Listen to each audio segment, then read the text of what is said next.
B18 exploded in a fireball last week.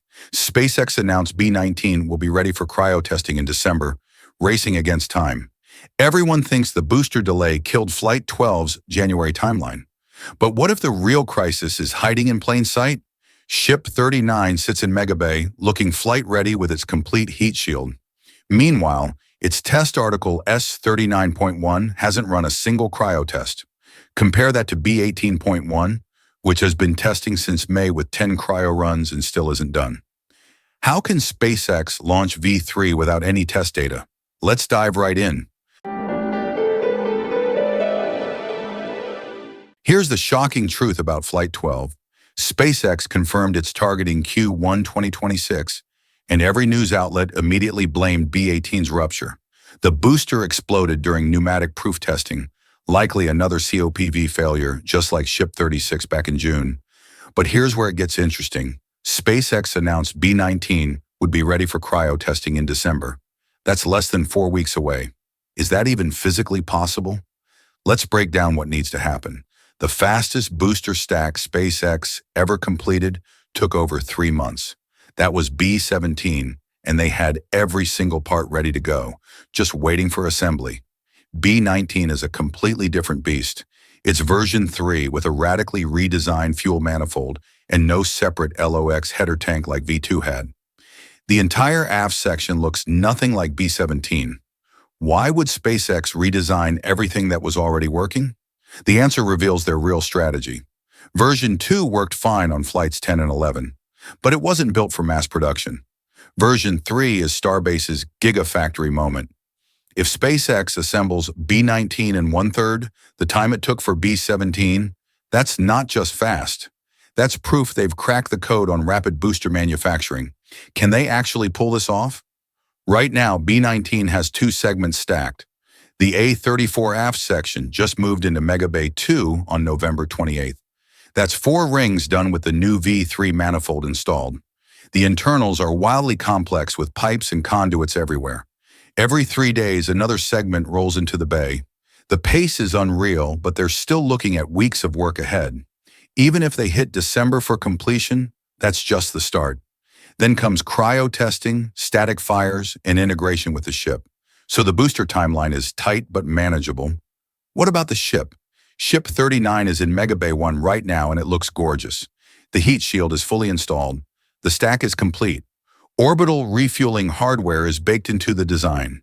Everything screams ready to fly. But appearances hide a critical problem. This is SpaceX's first V3 ship, just like B18 was the first V3 booster. And we all saw how that turned out. The question nobody's asking is this: has SpaceX actually tested any of the new V3 ship design? That's where S39.1 enters the picture. It's Ship 39's test article, built specifically to validate the new aft section design before risking the actual flight vehicle. SpaceX does this for every major design change. They built B18.1 and B18.3 to test the V3 booster design. B18.1 has been at Massey's test site since May, running cryo test after cryo test. It's completed 10 full cryo cycles and still isn't finished.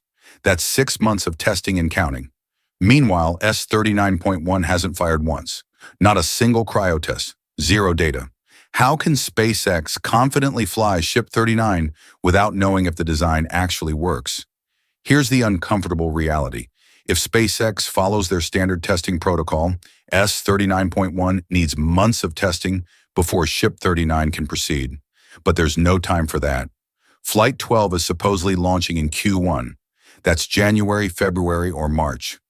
SpaceX has 2 choices: skip the test article data and risk Ship 39 directly, or delay the flight. Both options carry massive risk. Skip testing? You might lose a $100 million flight vehicle. Delay the flight? You admit V3 isn't ready and throw the timeline into chaos. What would you do? Let's say SpaceX takes the gamble. They fast-track Ship 39 straight to cryo testing without S39.1 data.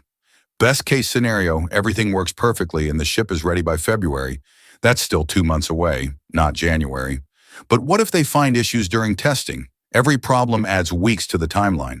And remember, this isn't just upgrades. Version 3 ships are fundamentally different from version 2, just like the boosters.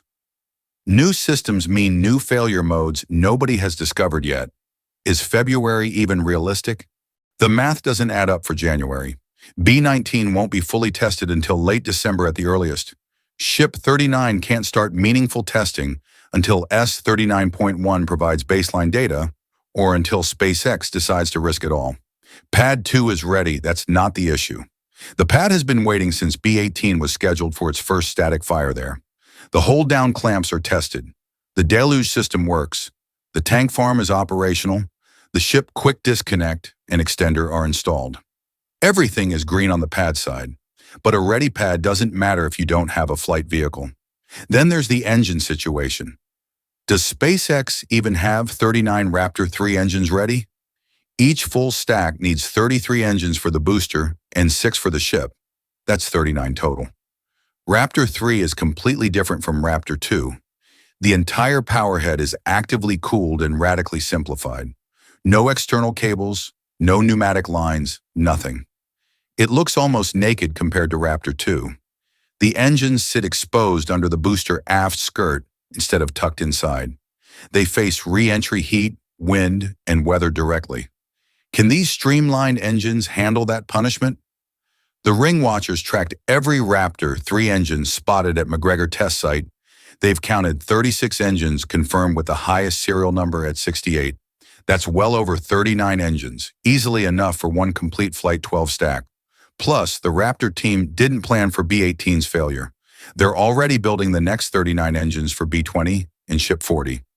So engines aren't the bottleneck. SpaceX has the hardware. The question is whether they have the time to put it all together. What's really holding up Flight 12? Every headline focuses on B18. The explosion was dramatic. The footage went viral. Everyone assumes that's the delay. But dig deeper and the story changes completely. Even before B18 ruptured, Ship 39 was behind schedule. The test article wasn't ready. The design validation wasn't complete. B18's failure gave SpaceX cover for a delay that was already baked into the timeline. If they can somehow assemble and test B19 in 8 weeks, the booster won't be the problem. It never was. The ship is the real crisis. Can SpaceX admit that publicly? Let's game out the actual timeline. B19 finishes assembly in late December. Add 2 weeks for cryo testing and static fires. That's mid-January. Ship 39 starts meaningful testing in early January if they skip S39.1 validation. Best case, it's ready by late January. Stack integration takes another week.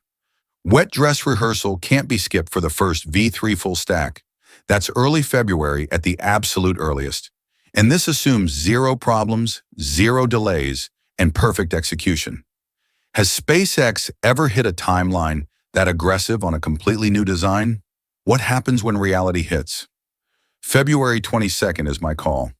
That's the realistic launch window if everything goes perfectly. But perfect doesn't exist in rocket development. March is more likely when you factor in the unexpected. SpaceX is racing against physics and engineering reality. The booster timeline is insane but possible. The ship timeline requires either skipping critical tests or accepting major delays. Pad 2 is ready and waiting. The engines exist. The only question left is whether SpaceX will prioritize speed or safety. Which would you choose? So here's what we uncovered. Everyone's been staring at the fireball from B18, blaming it for pushing Flight 12 into late Q1. But the real story was hiding in Mega Bay 1 the entire time. Ship 39 looks flight ready on the outside, yet its test article sits cold with 0 cryo runs, while booster test articles have been firing for 6 months straight. That's not a minor detail. That's a fundamental gap in validation data. SpaceX faces an impossible choice: rush Ship 39 without test data and risk a catastrophic failure that sets the program back months, or delay Flight 12 to properly validate V3 ship design and admit the timeline was never realistic. Either way, January is off the table. February 22nd is my bet, but March feels more honest when you factor in reality. The booster explosion gave everyone an easy narrative, but the truth is messier and far more interesting. B18's rupture probably didn't delay Flight 12 at all. The ship timeline was already broken before the first bolt failed. That's the story nobody else is telling you. What's your prediction? Drop your exact launch date in the comments. Let's see who nails it when Flight 12 actually lifts off. And if this investigation changed how you see the Starship program, hit that like button and subscribe to Space Update 24 Hours. We're tracking every development the mainstream media misses. Share this with anyone still blaming the booster. They need to see what's really happening. Thanks for watching, and I'll see you in the next one.